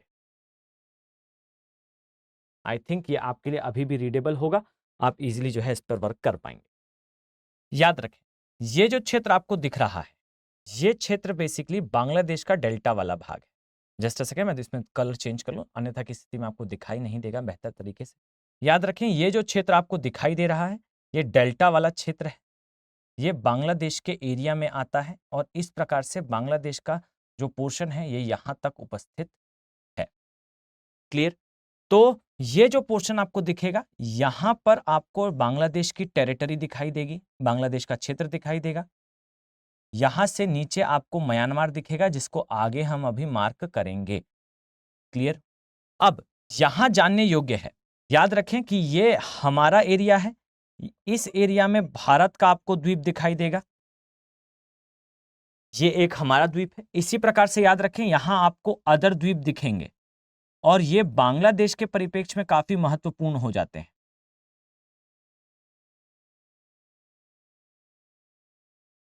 और कुछ एक लास्ट यहां पर दिखेगा। अब यहां समझिएगा कि गंगा और ब्रह्मपुत्र नदी इतना सारा अवसाद लेकर आती हैं कि लगातार यहां नए द्वीपों का निर्माण होता रहता है तथा ये द्वीप उच्च ज्वार आने पर गायब भी हो जाते हैं। तो याद रखिए कि इन नदी द्वीपों का निर्माण, या फिर मैं कहूं इन द्वीपों का निर्माण गंगा और ब्रह्मपुत्र नदी के द्वारा लाए गए अवसाद से होता है। और याद रखिएगा, ये अवसाद इतने ज्यादा होते हैं कि एक दिन में निर्माण हो जाता है, दूसरे दिन में ये गायब भी हो जाते हैं और रोज ये बनते हैं, रोज ये गायब होते हैं। एक समय पर भारत और बांग्लादेश के बीच इसको लेकर विवाद की स्थिति भी निर्मित होती थी कि कौन सा द्वीप किसका होगा। समय के साथ हमने डिसाइड कर रखा है कि किस लाइन तक बनने वाले द्वीप बांग्लादेश के होंगे, किस लाइन तक बनने वाले द्वीप भारत के होंगे। उस लाइन के बारे में आपको अभी जानने की आवश्यकता नहीं है, लेकिन याद रखिएगा ये नॉटिकल्स के फॉर्म में डिसाइड होता है। क्लियर। तो यहां पर कौन कौन से द्वीप हैं, आइए हम इसे देखते हैं। तो चलिए, ये हैं बेसिकली बांग्लादेश के एरिया में आने वाले वे द्वीप जो गंगा ब्रह्मपुत्र नदी के द्वारा लाए गए अवसादों के निक्षेपण से निर्मित हैं। अब यहां कुछ डायमेंशन मैं आपको क्लियर करना चाहता हूं। याद रखिए कि आपको न्यू मूर द्वीप ये दिखाई देगा, ये भारत के साइड है, वेस्ट बंगाल के एरिया में आता है। अब याद रखिए, लास्ट जो एरिया है, जो मार्किंग है, जो आपको एटलस पे करनी है, हमारे नॉर्थ ईस्टर्न वाले पार्ट में आपको शायद ना दिखे, इसीलिए आप लोग ऑक्सफोर्ड के स्टूडेंट एटलस में एशिया वाला जो पार्ट दिखाई देगा, याद रखें वहां पेज नंबर 57 में आपको दिखेगा कॉक्स बाजार। यहां से लेके यहां तक के जो द्वीप हैं, ये आपको उस स्थान पर मिल जाएंगे। याद रखिए, इन सभी के बारे में आपको उत्तर से दक्षिण का क्रम पता होना चाहिए। मैं दावे के साथ कहता हूं यूपीएससी आने वाले समय में इससे रिगार्डिंग प्रश्न पूछने वाली है। क्यों? क्योंकि याद रखें, आपको हिंद महासागर के द्वीपों का क्रम पूछा जा चुका है। मैंने करंट का जो वीडियो जहां मैंने डिस्कस करा था बेसिकली इंडो पैसिफिक के बारे में, वहां मैंने इस क्रम के बारे में बताया था। लक्षद्वीप आता है, फिर मालदीप आता है, मालदीव में फिर नीचे जाएंगे तो आपको जो है वो सेशेल्स द्वीप मिलेंगे, मॉरिशस मिलेगा और इसी के साथ जो है मेडागास्कर वाला एरिया मिलेगा। तो ये हमारा पार्ट कंप्लीट है। इसी प्रकार से मैंने अभी करंट का एक टॉपिक कवर करा है जहां पे मैंने 8वां नया कॉन्टिनेंट, अब आपने नाम सुना होगा जियालैंड का, लेकिन एक्चुअली उससे प्रश्न किस प्रकार से आएंगे उसका कंसेप्चुअल पार्ट डिटेल में मैंने 5 to 6 मैप के थ्रू एक्सप्लेन करा है। तो आपने ये वाला वीडियो जो है आपने देख लिया होगा। इसी प्रकार से याद रखें, उत्तर से दक्षिण के क्रम में आपसे द्वीपों से रिलेटेड प्रश्न यूपीएससी ने सेवरल टाइम पूछे हैं। इसमें याद रखिए कॉक्स बाजार की मार्किंग, ये बेसिकली आता कहां पर है, बांग्लादेश में। आप लोग मुझे कमेंट बॉक्स में एक बार इसके बारे में बताएं कि क्या इंपॉर्टेंट है।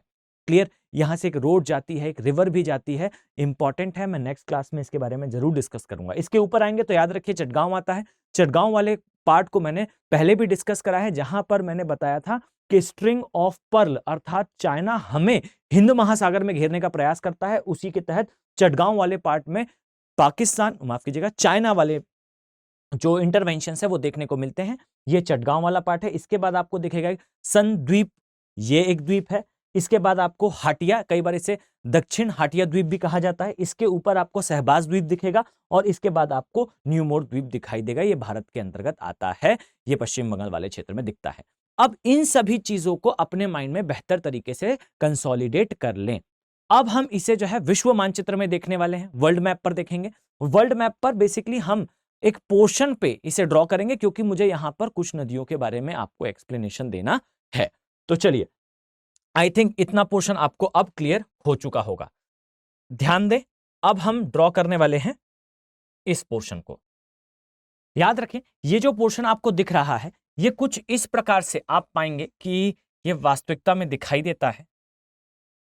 ये है बेसिकली भारत वाला पोर्शन, ये है हमारा ग्रेट इंडिया, यहां पर आता है हमारा पड़ोसी देश जिसे कहा जाता है श्रीलंका वाला पार्ट। जस्ट अ सेकेंड, अब यहां पर आपको कुछ चीजें समझनी आवश्यक हैं। याद रखिए कि इस क्षेत्र में आपको दिखाई देता है, ये है बांग्लादेश वाला portion. Just a second, fine, ये है बांग्लादेश वाला पोर्शन। और याद रखें, बांग्लादेश का मैप जो है कुछ इंडिया के मैप जैसा आपको दिखाई देगा, ये पोर्शन। अब यहां पर जो हमने मार्किंग करी, याद रखें बांग्लादेश के नीचे आएंगे तब के कंडीशन में आपको कुछ देश दिखाई देंगे। अब हम उनकी मार्किंग्स को यहां पर प्लॉट करेंगे और साथ में कुछ रिवर्स को देखेंगे। चलिए ध्यान से देखें, यहां हम जो है इस प्रकार से देख पाएंगे, ये म्यांमार वाला पोर्शन है। क्लियर, ये हमारा म्यांमार की बॉर्डर बनकर रेडी है। इसी प्रकार से याद रखें, यहां पर आपको जो है वो थाईलैंड दिखाई देगा। क्लियर, अब ये थाईलैंड और म्यांमार, इसकी मार्किंग हमें अभी देखनी पड़ेगी। रीजन क्या है, यहां हमें दो रिवर्स प्लॉट करनी है। इसी प्रकार से याद रखिए, याद रखें इस स्थान पर कुछ इस तरह से आपको दिखाई देगा, ये है कंबोडिया। क्लियर, अब कंबोडिया से ऊपर आएंगे तो याद रखें यहां पर आपको दिखाई देगा, ये है वियतनाम वाला पार्ट। इसी के ऊपर आएंगे तो याद रखें आपको इस स्थान पर कुछ इस तरह से, याद रखें फ्री हैंड मैपिंग है तो आपको ऑर्डर याद करने के लिए आपको थोड़ा सा जो है वो इसका यूज करना है। इसके अलावा आपको नेशंस की बॉर्डर याद कभी ना करनी पड़ेगी और ना ही एग्जाम में इसकी रिक्वायरमेंट है। क्लियर, तो ये कुछ इस तरह से जो है आपको बनता हुआ दिखेगा लाओस। तो ये वाला पोर्शन हो गया वियतनाम, ये हो गया लाओस, ये हो गया कंबोडिया।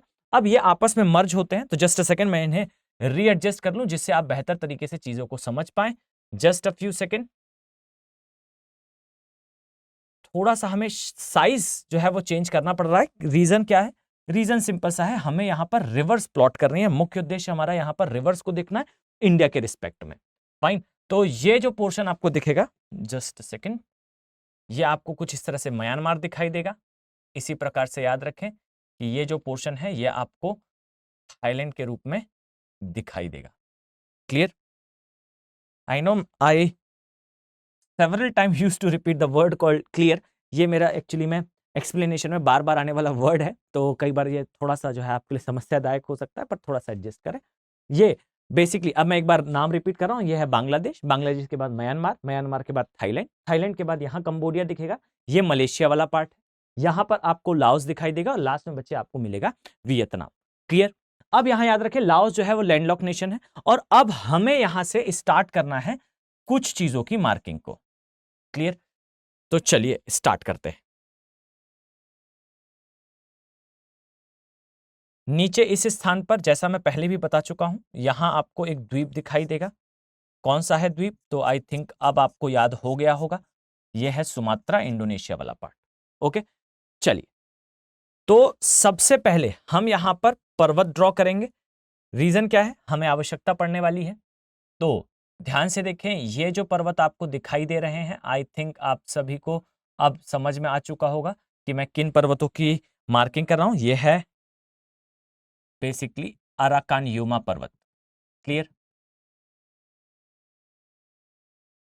अराकानयुमा विस्तार है हिमालय का। इसी प्रकार से याद रखिए, आप पाएंगे कि इस क्षेत्र में आपको यहां पर जो प्लेस दिखाई दे रहा है, जैसा सेकंड मैं ऐसा कलर चेंज कर दूं, अन्यथा की स्थिति में आपको देखने में थोड़ी समस्या होगी। ये जो क्षेत्र दिखाई दे रहा है, याद रखें यहां के बारे में आपको दो चीजें पता होनी चाहिए बच्चे। फाइन, यूपीएससी से दो डायमेंशन से पूछ सकता है। पहली चीज याद रखें कि यहां पर आपको दिखाई देता है रखाइन प्रोविंस। रखाइन प्रोविंस से आए थे चकमा शरणार्थी, और ये शरणार्थी बांग्लादेश से होते हुए भारत में इनका पलायन हुआ था। एक चीज आपको ये याद रखनी है। दूसरी चीज आपको याद रखनी है कि ध्यान से देखिए, यहां आपने पाया कि कौन सा प्लेस है, यहां है चटगांव। क्लियर। अब याद रखिए कि चटगांव वाले प्लेस को काउंटर करने के लिए भारत ने म्यांमार में यहां पर एक पोर्ट बाय करा है। इसे कहा जाता है सितवे पोर्ट, सितवे बंदरगाह। अब याद रखिए, ये जो सितवे बंदरगाह है ये हमारे लिए क्यों इंपॉर्टेंट है, क्योंकि सितवे बंदरगाह के पीछे जो है आपको कलादान नदी मिलेगी। कलादान नदी जो है वो चलते हुए जाती है और हमारे नॉर्थ ईस्ट से कनेक्ट होती है, और यहां याद रखिएगा भारत को अल्टरनेटिव एंट्री मिलती है इस क्षेत्र में। कारण क्या है, एक सिंपल सी एक स्ट्रिप है जिसे हम कहते हैं चिकन नेक ऑफ इंडिया। याद रखिए, ये जो चिकन नेक है इसके लिए इंपॉर्टेंट डायमेंशन ये है, सिलीगुड़ी कॉरिडोर में आता है, नेशनल हाईवे एक ही यहां से पास होता है। आप मुझे बताएंगे कौन सा नेशनल हाईवे है, मैं पहले इसके बारे में बता चुका हूं। याद रखिए कि सिलीगुड़ी कॉरिडोर को इजीली चाइना जो है वो पेनिट्रेट करके हमारे नॉर्थ ईस्टर्न पार्ट को हमसे अलग कर सकता है। इसी समस्या का समाधान है ये वाला पोर्ट। एक तो हमें अल्टरनेटिव एंट्री देगा हमारे नॉर्थ ईस्ट में, और दूसरा सबसे इंपॉर्टेंट डायमेंशन कि ये चाइना जो हमें सर्किल करता है चटगांव के माध्यम से, वो ओवरकम करा देगा हमारा सितवे बंदरगाह, सितवे पोर्ट। आता कहां है, म्यांमार में। क्लियर। अब इसी प्रकार से याद रखिए कि नीचे आपको यहां थाईलैंड से होते हुए अब यहां पर कुछ नदियों को मार्क करना है। चलिए अब हम रिवर्स को प्लॉट करते हैं, ध्यान दीजिएगा। यहां आप पाएंगे कि आपको दो रिवर्स दिखाई देंगी। एक तो इस स्थान पर दिखेगी, वैसे तो ये थोड़ा सा ऊपर से आती है पर हम इसे इस स्थान से देखेंगे, थोड़ा सा स्पेस जो है वो कम है, इसलिए यहां याद रखिए ये एक रिवर आ रही है। कौन सी है ये रिवर, आई थिंक आप अंदाज लगा पाएंगे। इसे कहा जाता है, ये है बेसिकली इरावदी नदी, या कई बार इरावती नदी कहा जाता है। क्लियर। इरावती की एक सहायक नदी है, याद रखिए इस स्थान से आती है, इसे कहा जाता है चिंदविन। अब याद रखिए चिंदविन हमारी पूर्वांचल हिल से आती है, मैंने यहां पर बांग्लादेश के पास बनाया स्थान की कमी के कारण, अदरवाइज ये थोड़ा सा ऊपर से आती है इस स्थान से। क्लियर। अब याद रखें इस प्रकार से इरावती ऊपर से आएगी, ये तिब्बत वाले पोर्शन के थोड़ा सा पूर्व तरफ से निकलती है। ये इरावती है, इरावती की सहायक नदी है, ये चिंदविन है, और इस प्रकार से आपको यहां पर आती हुई दिखाई देगी, ये है साल्विन नदी। क्लियर, ये है साल्विन। अब चिंदविन आई, फिर चिंदविन के बाद इरावती, इरावती के बाद साल्विन। अब याद रखिए साल्विन और इरावती इसके बीच का जो क्षेत्र है, इसे थोड़ा सा हम जो है मार्किंग को दूसरे तरफ लिखते हैं, अन्यथा की स्थिति में हमें देखने में समस्या होगी। इसे कहा जाता है साल्विन नदी। ये चिंदविन है, ये साल्विन है, ये इरावती है। और याद रखें कि इसका जो बीच का क्षेत्र है, जस्ट अ सेकेंड, ये जो बीच का एरिया आप देख पा रहे हैं, ये ओपीएम अर्थात अफीम की खेती के लिए काफी प्रसिद्ध है। और ये भी याद रखिएगा अफीम की खेती के लिए प्रसिद्ध है का अर्थ क्या है, यहां पर जानने योग्य बात है कि अफीम से जो है, ओपीएम से जो है एक्सट्रैक्ट करा जाता है मॉर्फिन। और याद रखिए मॉर्फिन को जो है वो मॉडर्न मेडिकल साइंसेस ऐसा मानता है कि ये एक इलीगल ड्रग है, पर याद रखिए मॉर्फिन को हेवेंस ड्रग कहते हैं। बहुत सारी ऐसी ड्रग्स जिसको आप बहुत कॉस्टली मैनर में खरीदते हैं, उन सारी ड्रग्स को बहुत चीप कॉस्ट में रिप्लेस करने का पोटेंशियल होता है मॉर्फिन के अंदर। और याद रखिए कि मॉर्फिन आज के समय कई स्थानों पर यूज भी होती है, जैसे अगर किसी व्यक्ति का सीवियर एक्सीडेंट हो तो सीवियर ब्लड लॉस के केस में गोल्डन आर्स या जीरो आर्स क्रिएट करने के लिए उसके चेस्ट में मॉर्फिन ड्रिल करा जाता है। इसी प्रकार से ये ऑथेंटिक नहीं है, पर कई आर्मीज जो है यूज करती है मिलिट्री और ऑपरेशंस में मॉर्फिन का। किसी सैनिक को गोली लग जाए तो मॉर्फिन इंजेक्ट करके कई घंटों तक जो है वो सर्वाइव कर पाता है, अपने देश के लिए कार्य कर पाता है। यहां पर ध्यान देने योग्य बात है कि मॉर्फिन लगाते ही व्यक्ति अचानक से जो है चेतना में आ जाता है, किसी भी प्रकार का पेन फील नहीं होता। कई स्थानों पर कई डॉक्टर्स जो है मॉर्फिन का डोज दिया करते हैं उन पेशेंट्स को जिनको अल्सर की प्रॉब्लम है, जहां पर पेट के अंदर स्टमक में जो है छाले हो जाते हैं, वहां पर खाना पानी ले पाए व्यक्ति, उसके लिए मॉर्फिन का डोज दिया जाता है। क्लियर। तो यहां पर याद रखें एक है इरावती, एक है साल्विन, एक है चिंदविन। इसी प्रकार से आप आगे जाएंगे तो याद रखिए यहां पर ये जो क्षेत्र है, यहां आपको एक नदी और दिखाई देगी। ये कौन सी नदी है, तो ध्यान देने योग्य होगा, याद रखिए इस स्थान पर आपको एक नदी दिखाई देगी, याद रखें ये है चाओ फ्राई। देखिएगा छाओ फ्राई भी लिखा होता है, फ्राया नदी या रिवर। अब यहां ध्यान दें, मैं थोड़ा सा जो है बॉर्डर्स को एडजस्ट करने वाला हूं। मैं बार बार आपको बता रहा हूं, याद रखें कि ये जो बॉर्डर्स हैं ये एक्चुअल बॉर्डर्स नहीं है, हम केवल और केवल अपनी रिवर्स को प्लॉट करने के लिए इनका यूज कर रहे हैं। ओके, तो बॉर्डर्स आपको कुछ अलग दिखाई देंगी। ये जो डेल्टा है, जस्ट अ सेकेंड, ये थोड़ा सा आपको दूसरे तरफ बनता हुआ दिखाई देता है। आप अभी ऑर्डर याद करने के लिए इसका उपयोग कर सकते हैं। ओके, जस्ट अ सेकेंड, मैं इसे कंप्लीट कर लूं, फिर हम आगे बढ़ते हैं। कुछ इस तरह से बॉर्डर्स फॉर्म होंगी। यहां से आपको जो है दूसरा देश दिखाई देगा, जो मैंने आपको पहले बताया, ये है म्यांमार वाला, माफ कीजिएगा, मलेशिया वाला पार्ट। कुछ इस तरह से। ये डायरेक्शन इसलिए चेंज मैंने करा है, याद रखें, क्योंकि मुझे यहां पर आपको एक मार्किंग के बारे में बताना है। याद रखिएगा, ये बेसिकली कहलाती है थाईलैंड की खाड़ी। और याद रखिए, ये जो थाईलैंड की खाड़ी है, इसमें चाओ फ्राया नदी जो है अपना जल विसर्जित करती है। ये एरिया काफी ज्यादा फेमस है अपने टूरिज्म के लिए। इस क्षेत्र को आप मार्क कर सकते हैं। याद रखें कि ये अपनी रिक्रिएशनल एक्टिविटीज अर्थात अपने पर्यटन के लिए काफी प्रसिद्ध है। इसके अलावा याद रखें कि ये जो क्षेत्र है जहां पर चाओ फ्राया नदी अपना डेल्टा बनाती है, यहां एक समय पर करंट में आया हुआ था कि विश्व की सबसे बड़ी ताजे पानी की मछली मिली थी। अब आज से 1 साल पहले का करंट अफेयर है, इसलिए बहुत ज्यादा इंपॉर्टेंट नहीं है, लेकिन आप याद रखें कि विश्व की सबसे बड़ी ताजे पानी की मछली इस स्थान पर देखने को मिली थी। मैं चाहूंगा कि आप इसका साइंटिफिक नेम अर्थात वैज्ञानिक नाम तथा वो नाम जो सामान्यतः यहां बोला जाता है, हिमेंचुर चाओ फ्राई के नाम से जाना जाता है, उसे आप यहां मेंशन करें कमेंट बॉक्स में। चलिए, इसी प्रकार से याद रखें कि एक नदी और है, जस्ट अ सेकेंड, और ये लास्ट नदी होगी। यहां से आती है एक और नदी, ये जो ऊपर से होते हुए आएगी, इस तरह से क्रॉस करते हुए। हमें इसके डेल्टा की आवश्यकता है, इसीलिए हम इसे प्लॉट कर रहे हैं।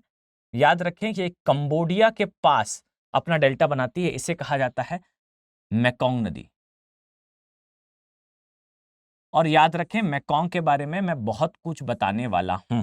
यहां पर आपका फुल कंसंट्रेशन इज रिक्वायर्ड। याद रखें, मेकोंग नदी ये विश्व की दूसरी सबसे ज्यादा जैव विविधता वाली नदी है। पहली है अमेज़न। याद रखिएगा, मेकोंग नदी में आपको जो है वो उतना जल दिखेगा जितना एक समय पर दूसरी किसी नदी पर नहीं था। विश्व की सबसे बड़ी नदियों में से एक थी, तिब्बत के पठार से आती है। याद रखिएगा, इस नदी के अंदर अवसाद की मात्रा ज्यादा होती है, इसके अंदर पानी की मात्रा भी बहुत ज्यादा होती है।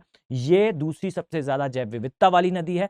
मेकोंग नदी कंबोडिया में अपने डेल्टा का निर्माण करती है, और याद रखिएगा कि अपने साथ इतना अवसाद लेकर आती है कि ये पूरे कंबोडिया को जलमग्न कर दे। परंतु ये जलमग्न करती नहीं है, क्योंकि यहां पर आपको एक झील दिखाई देगी जिसे कहा जाता है तोनले सैप, या फिर इंग्लिश में इसे सही प्रोनाउंसिएशन के साथ टोनले बोलते हैं। टोनले सैप झील, ये कंबोडिया में है। याद रखें, इसका सामान्यतः आकार जो है वो 300 से 400 स्क्वायर किलोमीटर तक आ जाता है, परंतु कई बार ये और भी ज्यादा बड़ी हो जाती है। और याद रखिए कि इसका आकार कई बार इतना बड़ा होता है कि कंबोडिया अपने आप को मेकोंग नदी के प्रकोप से बचा पाए। इवन आप पाएंगे कि कंबोडिया के अंदर हर साल फ्लड आएगी, हर साल बाढ़ आएगी, और कंबोडिया पूरा पानी के अंदर चला जाएगा। इतना ज्यादा अवसाद और पानी होता है मेकोंग के अंदर। परंतु ये लेक क्या करती है, जब ये नदी यहां से गुजरती है, आपको दिखाई देगा कि मैप पर कि मुख्यतः मेकोंग नहीं गुजरती, पर मानकर चलिए कि मेकोंग की एक धारा आती है और ये मुख्यतः पानी को अपने पास स्टोर कर लेती है। यहां याद रखिएगा कि टोनले सैप को कहा जाता है राइपेरियन बफर। इसका कोई हिंदी मीनिंग आपको याद करने की आवश्यकता नहीं है, इसे एज इट इज याद करें। इसे कहा जाता है राइपेरियन बफर। राइपेरियन बफर का मतलब वो बफर होता है या वो झील होती है जो नदी के अंदर अचानक से जल स्तर बढ़ने पर उसके जल को स्टोर कर ले। कंबोडिया इस कारण सरवाइव कर पाता है, अदरवाइज मेकोंग नदी के प्रकोप से कंबोडिया बच नहीं पाता। Clear? Riparian buffer, Tonle SAP आता है कंबोडिया में। फिजिकल ज्योग्राफी जब आप डिटेल में पढ़ेंगे तो वहां पर आपको इसके बारे में देखने को मिलेगा। ओके, इसके साथ याद रखिए कि कंबोडिया अपने टेंपल के लिए भी काफी फेमस है। विश्व का सबसे बड़ा टेंपल यहां देखने को मिलता है। कौन सा है वो टेंपल, तो आई थिंक आप सभी को पता होगा। अंकोर वाट का मंदिर है। किसका मंदिर है, कौन से जो है भगवान का मंदिर है, आप मुझे ये कमेंट बॉक्स में बताएंगे। क्लियर? अब याद रखें कि हमने यहां गंगा ब्रह्मपुत्र देखी, ये चिंदविन, फिर इरावदी, फिर साल्विन। साल्विन का एरिया में यहां पर आपको दिखा क्या, ओपीएम अर्थात अफीम, फिर आया चाओ फ्राई जहां मछली मिली बड़ी वाली, और इसके बाद लास्ट में आया हमारा मेकोंग नदी, कंबोडिया। क्लियर? ये साउथ ईस्ट एशिया की नदियों का क्रम है। इसमें आपको कुछ चीजें और याद होनी चाहिए, जैसे नदियों के क्रम के अलावा देशों का क्रम। तो मैंने जैसा आपको बताया कि यहां आपको दिखेगा वियतनाम, याद रखिएगा वियतनाम एंटी चाइना नेशन है, चाइना को काउंटर करने में इंडिया की हेल्प करता है। यहां जानने योग्य बात है कि वियतनाम के साथ लगातार हम अपने रिलेशंस को इंप्रूव कर रहे हैं। इसी प्रकार से जियोपॉलिटिकल टॉपिक्स के ऊपर डेडिकेटेड वीडियो, जैसा मैंने बताया कि आपको, मैंने कल भी एक अपलोड करा था, अब डेली जियोपॉलिटिकल कम ज्योग्राफिकल टॉपिक्स पर वीडियो आएंगे। वैसे मानकर चलिए कि एक वीडियो आज और पब्लिश होगा, जिसमें मैं बेसिकली जो है वो एक नए द्वीप के बारे में, एक नई महाद्वीप जिसकी डिस्कवरी हुई है उसके बारे में देखेंगे और डिटेल्ड मैनर में देखेंगे। याद रखें कि जिया लैंड नामक एक नया महाद्वीप देखने को मिल रहा है, लेकिन केवल और केवल मिल रहा है से काम नहीं चलेगा। हम इसका एनालाइज और एक बेटर रिप्रेजेंटेशन के साथ आपके समक्ष प्रस्तुत होने वाले हैं। तो आई थिंक आपको चीजें समझ में आ रही होंगी, आप बेहतर तरीके से चीजों को समझ पा रहे हैं, इसके नोट्स बना पा रहे हैं। हम मिलते हैं नेक्स्ट क्लास में। Have a very nice day. Thank you. Hindi में यूपीएससी की तैयारी से संबंधित प्रोग्राम्स को देखने के लिए सब्सक्राइब करें स्टडी IQ IAS हिंदी।